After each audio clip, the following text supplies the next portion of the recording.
how to fix Robinhood not working on Android. There could be various fundamental issues as to why you're not being able to run or any type of issue you're facing for the Robinhood app on the version of Android devices.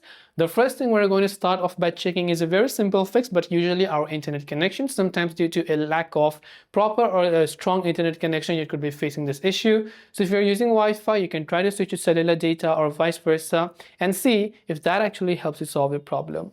Now, since we're using Android, we can use its native application feature to clear the cache files. To do so, you just have to long press on the Robinhood application and just make sure to tap on this I button which says app info. This setting will be found on any Android devices that you use, so tap on it. And when you've done that, you can simply go to the option called storage usage and tap on clear cache and see if that helps you.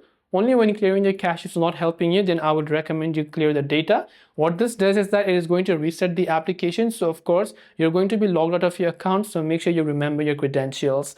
Last but not the least, what I'd recommend you do is go to your Play Store or App Store, check if the Robinhood app has an update. And of course, if it does, then make sure to update it to the latest version. Hopefully one of these may have helped you solve the problem. If you have got any questions, feel free to leave them down below. Thank you for watching and see you in our next video.